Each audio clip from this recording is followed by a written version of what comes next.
Well, good evening, Kunaragon. Thank you for joining us today in Towards 2015. Can you please introduce your business operations for us?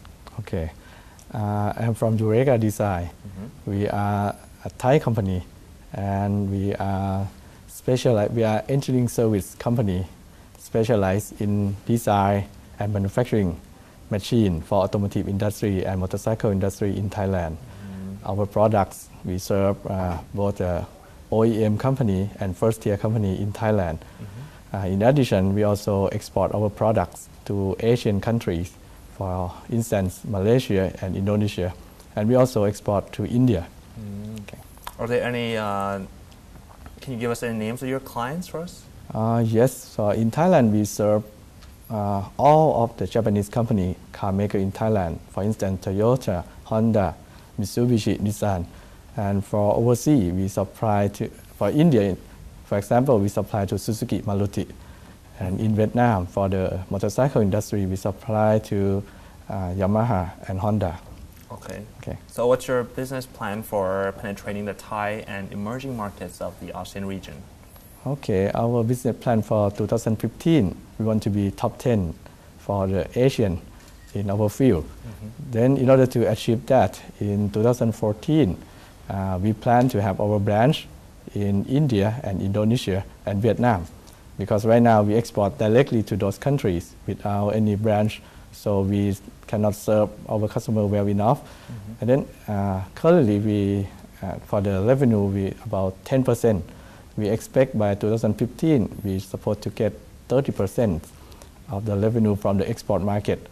Okay, and for the next year, we plan to achieve as a Thailand #1 for the machine making industry. Okay. I see. So what do you think about Thailand's competitiveness currently in 2012? Okay, I think there are several problems for Thai. First is about the academic.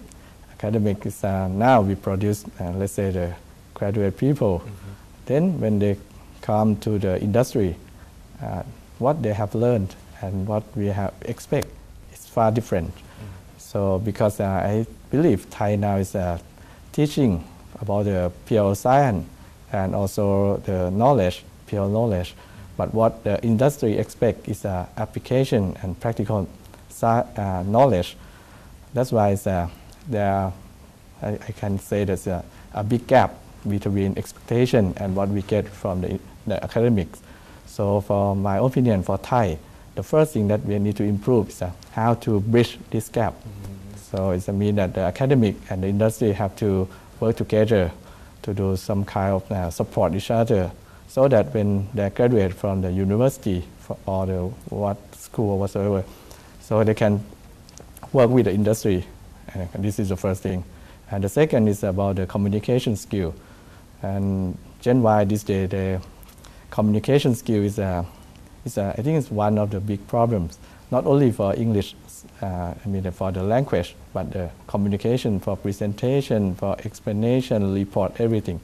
So for Thailand, from my opinion, is first we have to bridge the gap between the university or academic and the industry, and the second is try to improve our people for the communication skill.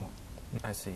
Now looking for as into Thai SMEs, do you have any suggestions for Thai SMEs moving into the ASEAN market? Okay. SME now we are talking about the AEC a lot, but I think it's the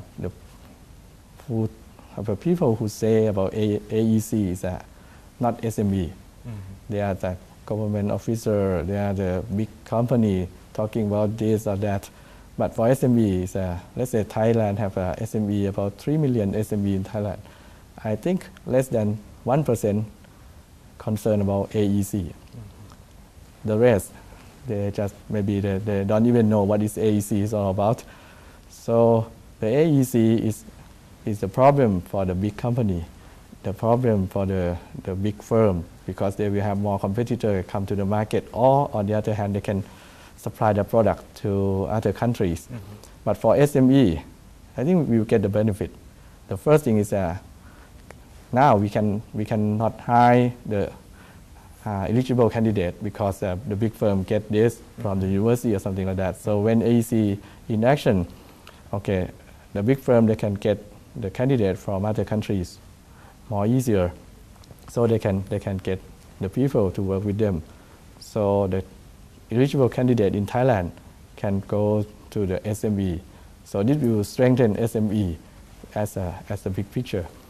And for what they talk about the marketing, there is a competitor coming in, or we want to go out. Competitor is coming into the market. Also we will have the problem with the leader in the market, but SME not the leader in the market. Even what kind of the product you have, you just we are just small one, so we supply locally and very niche market. So for me, it's from my opinion, maybe not similar to others, but I think it's for AEC and SME, it will help SME a lot. Okay, help for the people, we can hire more. Okay, or we can have a chance to go abroad. And when they in the market, when the big firm or the market leader has a competitor, then they do fighting or something. So there's room for the SME to do. How long do you think it will take before it will adjust after 2015? Let's say for my company, we start export our first product in 2007. So it took us about, up to now it's 5 years already. We are still learning, improving. And as I mentioned at the first of the interview, that we will have a branch in other countries in 2014. So it means for us, we take 7 years learning, trying things, and then after that, so we get the enough information to set up our branch overseas. So to answer this question, I think it's more than 5 years. Okay, I see. And now Thailand has various competitive advantages now that businesses are looking to expand their operations into the neighboring countries. Do you have any suggestions for how should Thai SMEs go abroad? Okay, first, never go alone. You need to have your partner. So partner can be your supplier, your customer, or whatsoever, because we are small. And so we need to have the partner. Secondly, don't go big. If you try something big, there will be a problem. So you just start learning. It's different when you talk about the big company. They have the consulting, they have everything. But for SME, you have to go. For me, I will visit and then check by myself. Then we try to learning, understanding. Then when we have a partner, we have the customer. So it takes time for SME. But this will guarantee that when we make the decision, we will surely achieve the target. Thank you for your time today, คุณนรกร Thank you ขอบคุณมากครับ ขอบคุณครับ